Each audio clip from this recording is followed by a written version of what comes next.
Neste semestre, a Unidade Educacional PI, Projeto Integrador, sobre a docência da professora Leandra Aparecida Lely, tem como temática Identidade docente e discente, ensino e aprendizagem, com a proposta de articular pesquisa, teoria e extensão.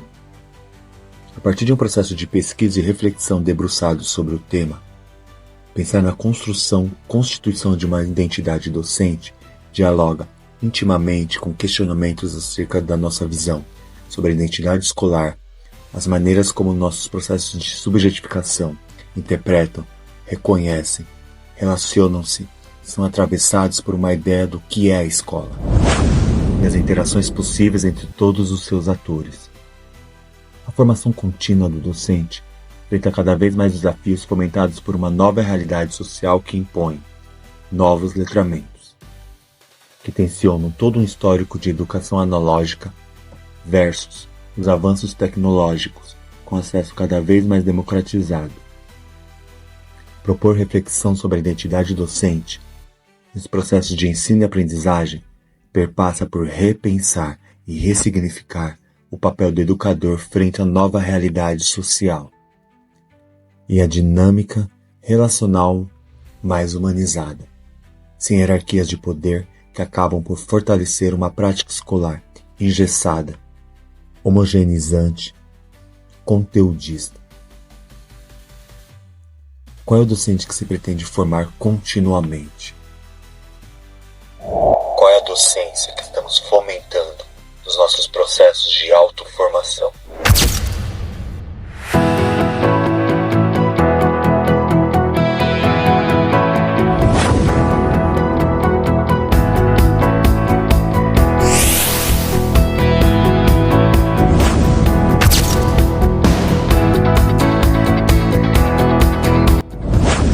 Podcast Parfor, um podcast feito para todos.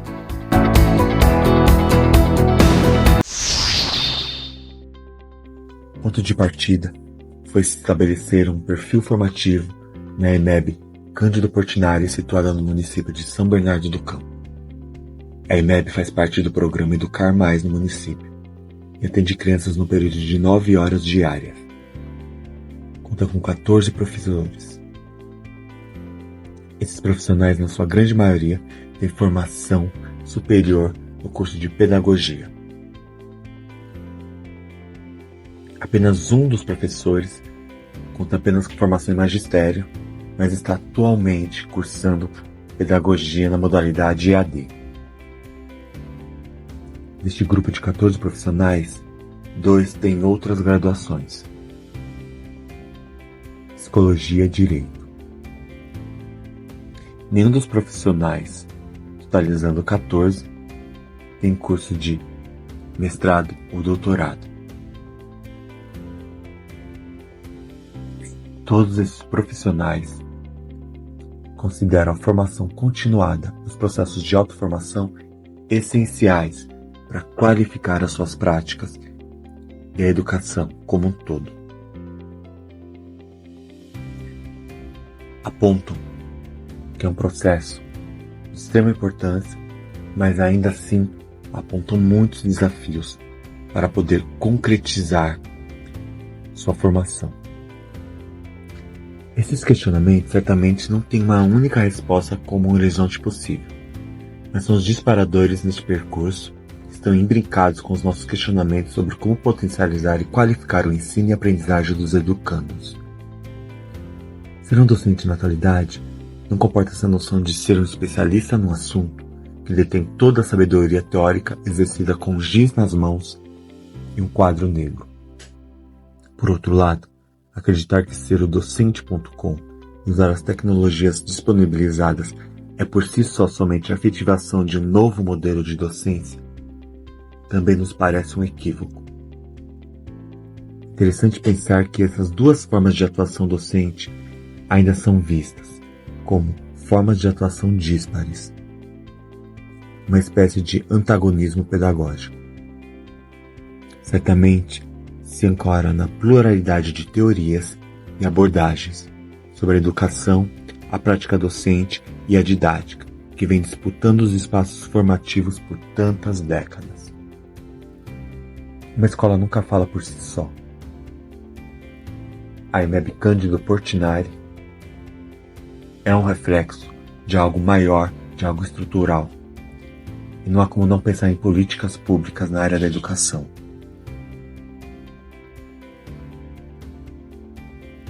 A formação docente é essencial para mudar os rumos do projeto de educação no país.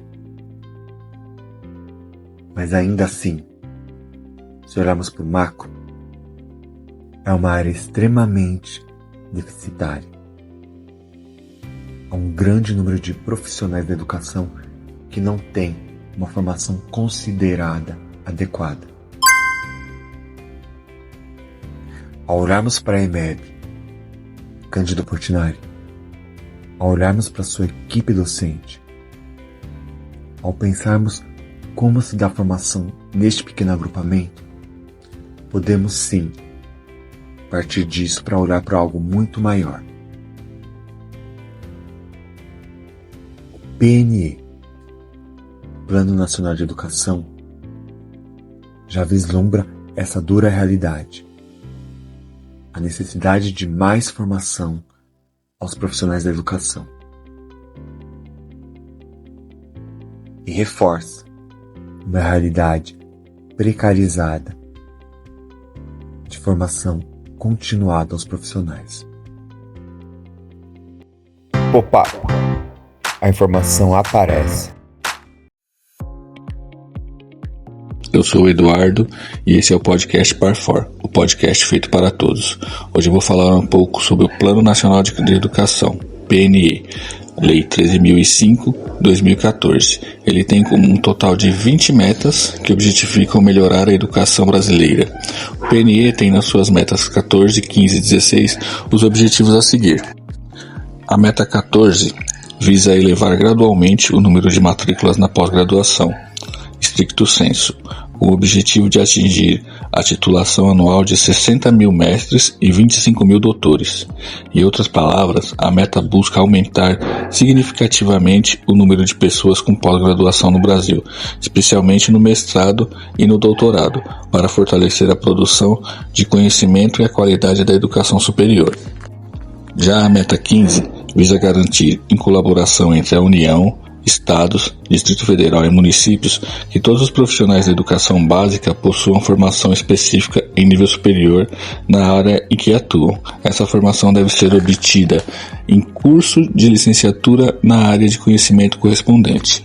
E a meta 16 visa formar 50% dos professores da educação básica em nível de pós-graduação até o final da vigência do plano e garantir a formação continuada a todos os profissionais da educação básica na sua área de atuação. Esta meta busca elevar a qualidade do ensino e a valorizar o corpo docente. Opa! Quando a informação aparece. Eduardo Alves e Fabrício Carvalho atuam em escolas de educação infantil situadas no município de São Bernardo do Campo, enquanto a integrante Carla Norões atua em uma escola de educação infantil no município de São Caetano do Sul. Uma escola nunca fala somente sobre si mesma. Podemos refletir toda uma estrutura social e formativa a partir dessas realidades e desses grupos de profissionais atuantes no seu cotidiano. Uma das questões que surge com bastante destaque é a presença majoritária de mulheres formando esses corpos docentes. Acredito que esse dado seja relevante porque nas conversas com essas profissionais existe toda uma tensão que é produzida por questões de gênero, onde é bastante comum que sejam compartilhados uma rotina diária muito cansativa, onde fica evidenciado que as mulheres lidam com uma carga horária extensa de atividade profissional em sala de aula e em processos formativos, mas que lidam com outros desdobramentos, como um verdadeiro empilhamento de cobranças sociais com seus papéis e responsabilidades de natureza familiar, que acaba não sendo dividido com seus parceiros ou que observamos que se configura de outra maneira quando escutamos docentes do gênero masculino. Outra questão central nessas discussões é o embate que está presente no ambiente escolar entre essa visão e defesa de uma escola analógica versus uma escola tecnológica. Na sua maioria, os professores reconhecem a importância do uso de tecnologias como maneira de enriquecer as aulas e tornar os processos de ensino e aprendizagem mais efetivos aos alunos. Porém, essas falas vêm circuladas com inseguranças em relação ao seu manuseio e utilização. Os professores apontam que não sentem-se com as habilidades necessárias para dominar tais artefatos digitais e ainda estabelece uma fragilidade ao reconhecerem que em muitas situações os alunos têm muito mais segurança nessa apropriação ao tecnológico, o que pode gerar um desequilíbrio ou de uma certa ideia sobre os papéis sociais dentro de uma sala de aula. Reconfigurar a didática constitui um processo intimamente associado à afirmação que venho fazendo reiteradamente nos últimos anos da urgência de se reinventar a escola. Reinventar não é negar a relevância social da escola. Reinventar existe reconhecer seu processo de construção histórica. Sua configuração atual apoiada na lógica da modernidade. Seus vínculos com uma visão homogeneizadora e monocultural dos processos educativos. Reinventar existe reconhecer a importância da mediação socioeducativa da escola hoje. Reinventar supõe ter presente as novas subjetividades de crianças e adolescentes. Reinventar supõe assumir distintas formas de construir conhecimento e exercer a cidadania. Reinventar desafia nós, educadores e educadoras, a construir novos formatos escolares, outras maneiras de organizar o espaço e o tempo escolares, de dinamizar os processos de ensino-aprendizagem que permitam dar respostas aos desafios da contemporaneidade. Reinventar nos convida a construir culturas escolares inclusivas, que articulem direitos à igualdade e à diferença. Os desafios são muitos, mas já existem caminhos em construção teórica e praticamente no dia a dia de nossas escolas, por pesquisadores, educadores comprometidos com uma educação de qualidade social e intercultural para todos e todas. Candal, 2018, página 8. Nos siga nas nossas redes sociais, @podcastparfor no Instagram e @podcastparfor no YouTube. Siga, comente, compartilhe. Mas mais do que isso, vem trocar com a gente. O seu olhar melhora o nosso.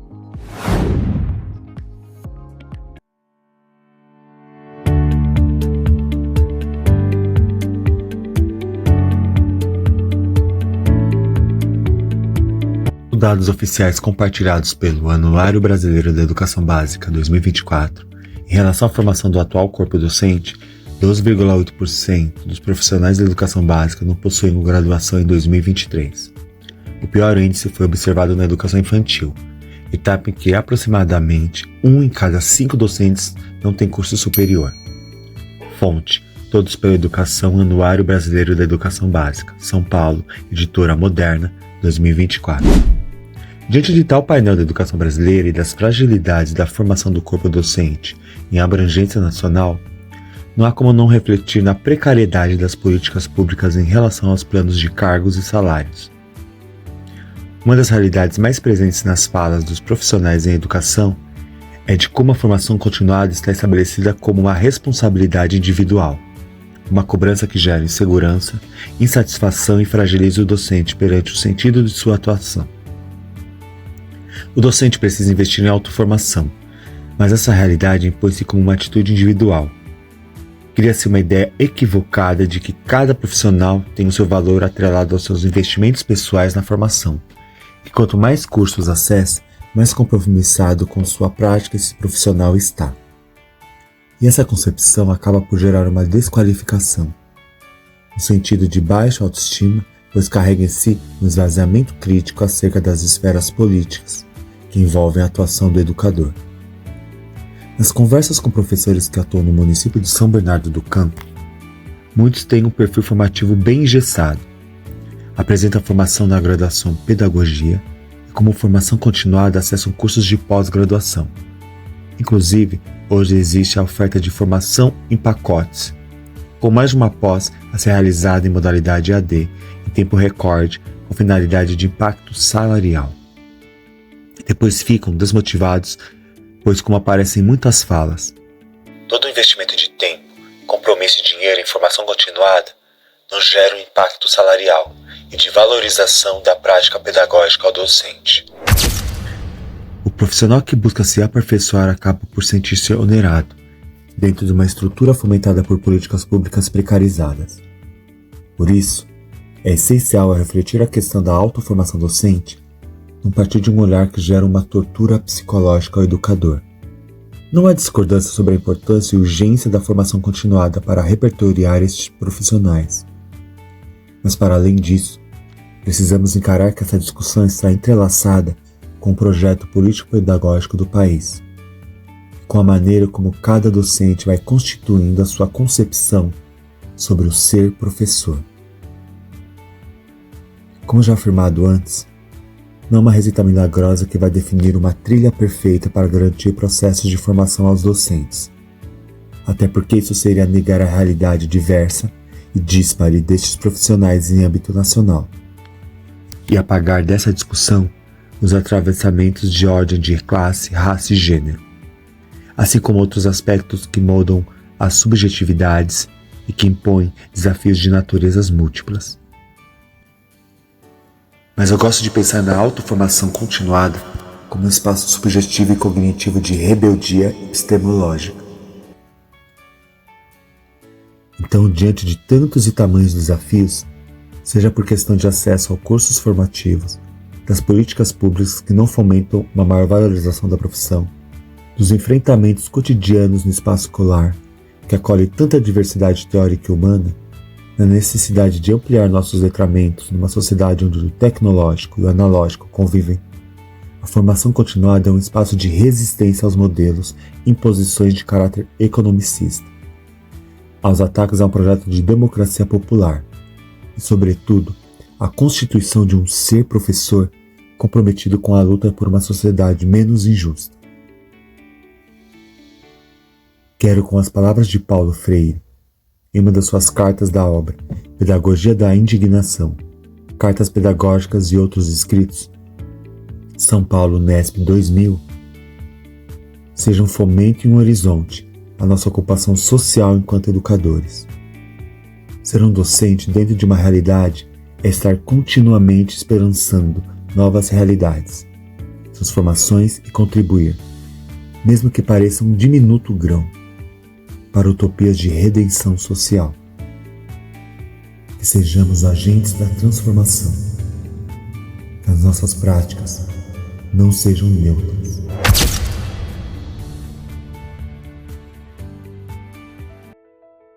Mas o que quero dizer é o seguinte: na medida que nos tornamos capazes de transformar o mundo, de dar nome às coisas, de perceber, de inteligir, de decidir, de escolher, de valorar, de finalmente eticizar o mundo, o nosso movermos-nos nele e na história vem envolvendo necessariamente sonhos, por cuja realização nos batemos.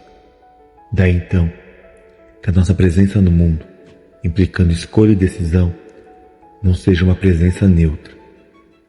A capacidade de observar, de comparar, de avaliar para, decidindo escolher com o que, intervindo na vida da cidade, exercemos nossa cidadania, se erige então como uma competência fundamental. Se a minha não é uma presença neutra na história, devo assumir tão criticamente quanto possível sua politicidade. Se na verdade, não estou no mundo para simplesmente a ele me adaptar, mas para transformá-lo. Se não é possível mudá-lo sem um certo sonho ou um projeto de mundo, devo usar toda a possibilidade que tenha para não apenas falar da minha utopia, mas para participar de práticas com ela coerentes. Me parece fundamental sublinhar, no horizonte da compreensão que tenho do ser humano, como presença no mundo, que mulheres e homens somos muito mais do que seres adaptáveis às condições objetivas em que nos achamos. Na medida mesma em que nos tornamos capazes de reconhecer a capacidade de nos adaptar à concretude para melhor operar, nos foi possível assumirmos-nos como seres transformadores. E é na condição de seres transformadores que percebemos que a nossa possibilidade de nos adaptar não esgota em nós o nosso estar no mundo. É porque podemos transformar o mundo, estamos com ele e com os outros. Não teremos ultrapassado o nível de pura adaptação ao mundo se não tivéssemos alcançado a possibilidade de, pensando a própria adaptação, nos servir dela para programar a transformação. É por isso que uma educação progressista jamais pode, em casa ou na escola, em nome da ordem da disciplina, castrar a altivez do educando, sua capacidade de opor-se, impor quietismo negador do seu ser. É por isso que devo trabalhar a unidade entre meu discurso, minha ação e a utopia que me move. É nesse sentido que devo aproveitar toda oportunidade para testemunhar o meu compromisso com a realização de um mundo melhor, mais justo, menos feio, mais substantivamente democrático. É nesse sentido também que é tão importante sublinhar a criança que, zangada, não importa porquê, esperneia e agride quem dela se aproxima, com pontapés. Há limites reguladores da nossa vontade, quanto estimular a necessidade de autonomia ou de autoafirmação a uma criança tímida ou inibida. Freire, 2000, página 17.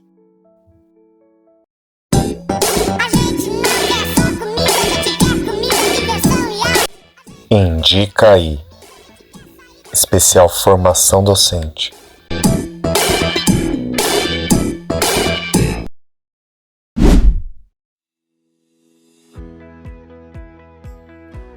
Todo este processo de criar um perfil formativo da equipe docente da EMEB Cândido Portinari, situada no município de São Bernardo do Campo, nos gerou um repertório para elaborar um manual de autoformação docente.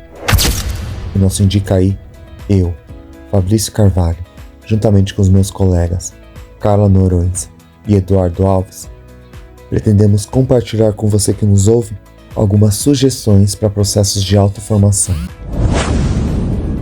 Fica aqui uma contribuição para fomento e incentivo de práticas pedagógicas inspiradoras e potentes. Um convite para que você também compartilhe outras sugestões. Boa fruição.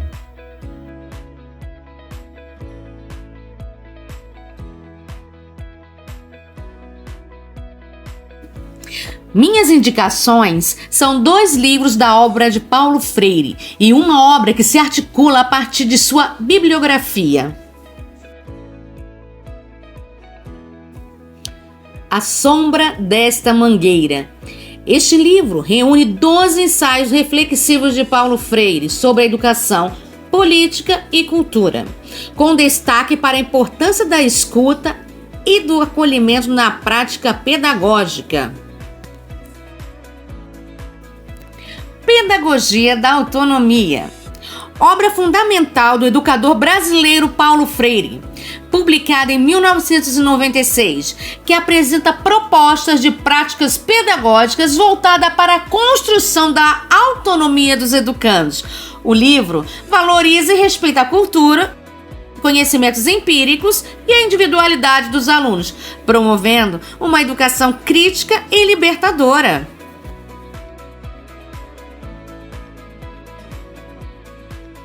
Paulo Freire, em diálogo com a educação de jovens e adultos, Tânia Regina Dantas.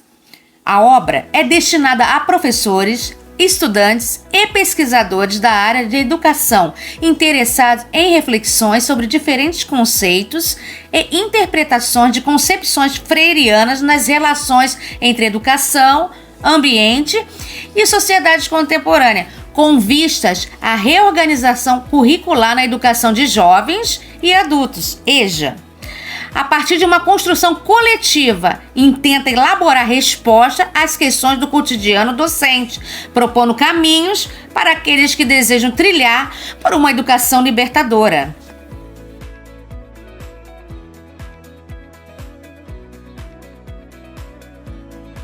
Bom dia, que o curso acabe rápido e o café nunca acabe. Eu sou o Eduardo e esse é o podcast Par4, o podcast feito para todos. Como minha contribuição para a autoformação docente, quero compartilhar com você que nos escuta cursos da plataforma AvaMec. Um dos cursos que gostaria de indicar é a BNCC na Educação Infantil.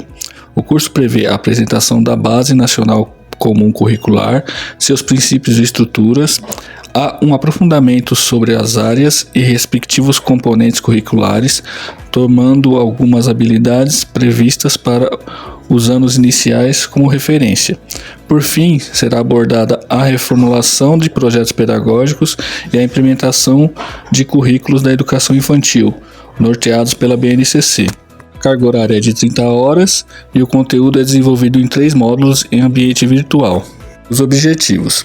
Ao final, espera-se que o cursista conheça em profundidade a BNCC e suas premissas pedagógicas, perceba como a BNCC contribui para a promoção das aprendizagens de todos os estudantes, crianças, jovens e adultos, conheça as aprendizagens previstas para os alunos da educação infantil, identifique as mudanças que a BNCC imprime nas práticas pedagógicas e acompanhamento da aprendizagem e desenvolvimento.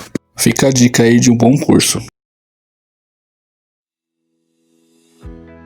O segundo curso que gostaria de indicar é o de Estratégias Socioemocionais para as Infâncias, que também está disponível no AvaMec. O curso tem como objetivo relacionar o papel da aprendizagem socioemocional e do apoio psicossocial com o desenvolvimento integral na infância, além de apresentar estratégias que ajudem profissionais da educação a desenvolverem habilidades socioemocionais com as crianças. A carga horária é de 2 horas, e o conteúdo é desenvolvido em 5 módulos em ambiente virtual, mas vale ressaltar aqui que o certificado será emitido após aprovação nas atividades avaliativas e decorrido o tempo mínimo para a conclusão do curso. Os objetivos do curso são entender que os fatores contextuais afetam as trajetórias de desenvolvimento individual, reconhecer como as habilidades socioemocionais e a aprendizagem socioemocional estão presentes na vida cotidiana, relacionar o papel da aprendizagem socioemocional com o desenvolvimento integral das crianças. Outro curso bem bacana. A minha terceira indicação é o curso Formação de Professores em Neurociências, também pelo AvaMec. Este curso formativo visa apresentar aos educadores de diferentes etapas do ensino básico nacional, ensino infantil, fundamental 1 e 2, médio e educação de jovens e adultos, conhecimentos sobre o funcionamento do sistema nervoso central, as diferentes regiões que o compõem e, finalmente, reconhecer como os processos cognitivos que permitem o desenvolvimento das nossas aprendizagens podem ser aplicados em condições reais do cotidiano a fim de alinhar novas estratégias e práticas educacionais. O curso conta com 5 módulos, sendo o módulo 1, Introdução ao Estudo da Neurociência aplicada à Educação, a Neuroeducação. Módulo 2, a Neurociência e as demandas da educação infantil. O módulo 3, a Neurociência e as demandas do ensino fundamental. Módulo 4, a Neurociência e as demandas do ensino médio. Módulo 5, a Neurociência e as demandas do ensino de jovens e adultos. E a carga horária do curso é de 200 horas. Essa é a minha última indicação, fica a dica.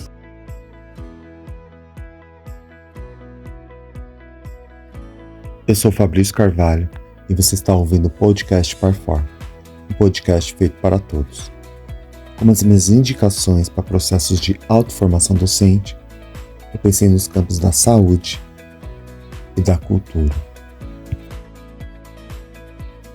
Eu inicio indicando um curso gratuito pela plataforma de cursos digitais www.cursosdeformação.com.br. O curso em questão chama-se A Saúde Vocal do Professor. E é um assunto bastante importante, sendo que a voz é um elemento fundamental para o trabalho docente. Existem inúmeros relatos de questões de saúde pelo uso excessivo ou mesmo mau uso da voz. Minha segunda indicação é o curso Contador de Histórias, oferecido pelo Senac São Paulo. O curso já conta com inscrições abertas que podem ser feitas pelo endereço virtual da plataforma. É um investimento no valor total de R$ 320. Porém, o Senac oferece descontos de até 50% e parcelas sem juros.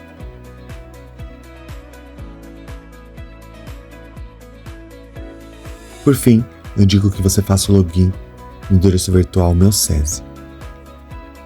O SESI tem um amplo histórico de fomento à cultura, de uma forma democrática. E através do login no endereço virtual Meu SESI, você pode ter acesso a inúmeros eventos culturais, como shows, teatro, cinema, exposições. É algo que eu recomendo fortemente e algo que certamente vai ampliar o seu repertório para muito além de práticas engessadas.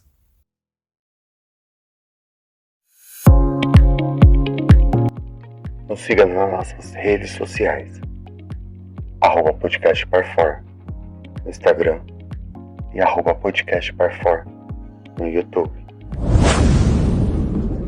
Siga, comente, compartilhe. É mais do que isso. Vem trocar com a gente. O seu olhar melhora o nosso.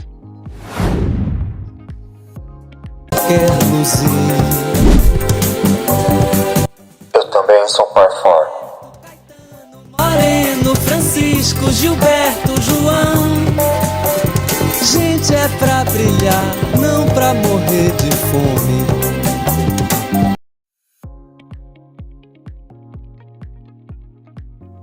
Ter a oportunidade de fazer esse curso superior através do projeto Parfor vai muito além de ter um diploma. E está sendo um período de muita aprendizagem, de crescimento pessoal e profissional. Você está tendo a oportunidade de conhecer novas pessoas, ao mesmo tempo desenvolver outras habilidades que são necessárias para o meu desempenho profissional e pessoal. Tem me proporcionado o aprofundamento dos conhecimentos da área de trabalho e que eu escolhi. E além disso, o curso também me dá a oportunidade de aprender a trabalhar em equipe, melhorou minha comunicação, tem me ajudado na resolução de problemas e até no pensamento crítico. Resumindo, está sendo um período de novas descobertas, desafios, oportunidades e que vai ser um marco na minha vida. O seu olhar melhora o meu. Série de versos. Porque o seu olhar melhora o meu. Melhora o meu.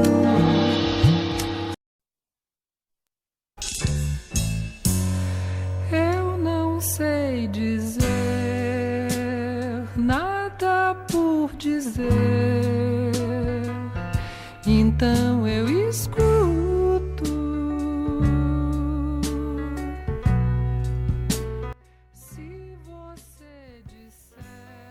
Neste episódio do Podcast Parfor, um podcast feito para todos, entrevistamos a professora Eleandra Aparecida Lely. No campo mais afetivo, a professora é a nossa docente neste semestre no projeto Integrador.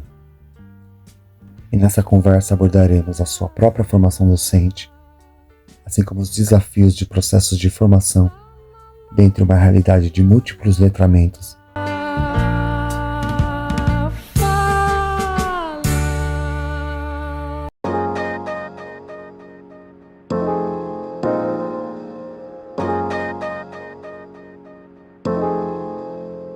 Professora Eleandra Aparecida Lely.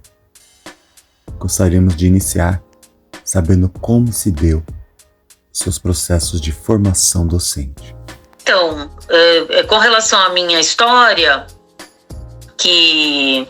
sobre a docência foi meio surpreendente, né? Eu, no ensino médio, fiquei entre 3 possibilidades, né? Psicologia, comunicação social e letras, por conta de, no ensino médio, eu ter me apaixonado pela literatura, né? Que a gente já trabalhava, principalmente a partir do 2º ano, né? Eu tive um professor padre que era muito bom, né? No primeiro eu tive também, mas foram poucos meses, com uma professora muito interessante, amante da literatura, mas ela saiu. Então, eu tinha como horizonte esses 3 cursos, né? E aí, quando eu prestei e tal, foi bem no ano que meu pai morreu, eu acabei optando pela faculdade que eu achava mais tranquila, mais próxima de mim. Foi bem, né, no início do ano que ele morreu, e eu fiquei assim, enfim, aí eu tinha entrado em né, eu tinha entrado em comunicação, mas ainda assim eu quis letras, né, e assim, no primeiro semestre eu me apaixonei muito, né, e já descartei qualquer arrependimento, assim, né, era aquilo mesmo que eu queria. Mas eu não tinha a ideia de que eu daria aula. Inclusive, eu trabalhei como recepcionista, como assistente num escritório, e aí me veio até a possibilidade de ser secretária bilíngue, que na época também era uma coisa legal, né? Mas em um determinado momento do curso eu fiquei desempregada e me ofereceram dar aula numa escola de reforço. Era muito comum antigamente, né, escolas de reforço. Hoje elas não são tão comuns. E eu tô falando da década de 90, tá, gente? E comecinho da década de 90, falando de 92, 93. Aí eu trabalhando com os alunos, assim, as mais diferentes disciplinas, né? Eu já tinha um espaço, né, na casa em que eu morava, em que eu dedicava para alunos particulares que vinham, né, de qualquer idade e tal. Eu tinha colocado uma plaquinha, lecionam-se, né, português, inglês, e aí nessa escola eu vi que eu realmente gostava dessa coisa de dar aula,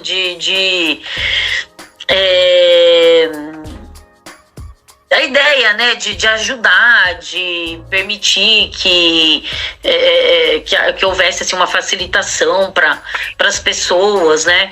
E aí eu dei aula de literatura, dei aula de filosofia. Então, nessa escola de reforço, eu peguei alunos assim mais velhos, enfim. Em um determinado momento do curso, eu também pude ir para a melhor escola pública, né, na qual eu dei aula, porque ela tinha uma gestão muito boa. Eu peguei aulas assim da 7ª série ao ensino médio. Essa diretora hoje é minha comadre, né? Ela é madrinha da minha filha. A gente meio que tem uma proximidade assim de família. E por conta dela eu também acabei depois, né? Eu já tinha me formado, já estava fazendo pós-graduação. E aí, acho que já estava no 2º ano dando aula, eu aceitei uma coordenação pedagógica, na qual eu fiquei também até ela se aposentar, né? Essa diretora se aposentar, depois eu também não quis mais, mas foi uma experiência bastante interessante. Eu aprendi muito, né? Mas eu entendi que eu não queria ficar longe dos alunos, né? Eu não queria ficar longe da sala de aula. Embora eu não tivesse ficado, porque enquanto eu estava na coordenação, eu também dava aula em escola particular, enfim. E já fazendo pós-graduação e já me preparando para um mestrado, E aí lá, já final de 90, já entro no mestrado em literatura portuguesa. E aí eu já estava muito mergulhada na docência, né? E eu não falei, né? Mas eu amei as primeiras experiências também da sala de aula, né? Eu fiquei muito nervosa no início, porque era muito jovem, né? E os alunos eram praticamente quase da minha idade. E eu fiquei meio apavorada, tal, mas amei, assim, né? Sempre foi muito desafiador, né? Então, a partir, né, de cada desafio, eu que fui querendo mais, né? E com o mestrado eu tinha mesmo a ideia de dar aula em graduação. E aí eu tive a primeira experiência em 2002 e até hoje, né? Continuei paralelamente na escola pública, tentando, né, ser resistência, tentando fazer a coisa acontecer a partir dos meus ideais, né, das minhas verdades, que iam ao encontro, né, de melhorias, da busca, da luta por recursos, né, para a escola pública, enfim. E aí eu me aposentei, inclusive, ano passado, com 31 anos, né, de magistério na escola básica. No ensino superior eu tô desde 2002, então 23 anos já também, né? Sim. E assim, acabou que eu não...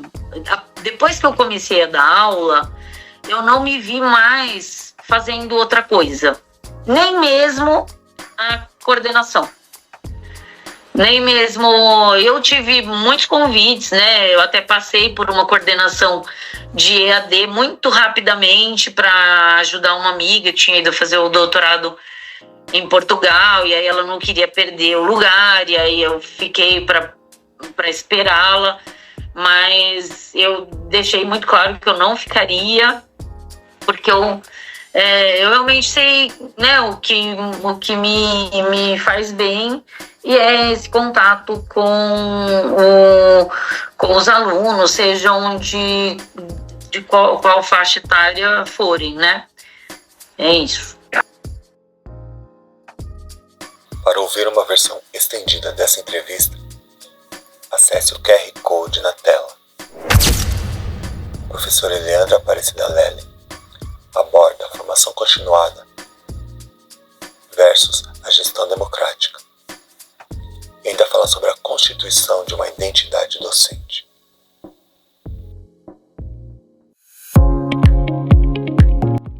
Nos siga nas nossas redes sociais. @podcastparfor no Instagram e @podcastparfor no YouTube. Siga, comente, compartilhe. Mas mais do que isso, vem trocar com a gente. O seu olhar melhora o nosso.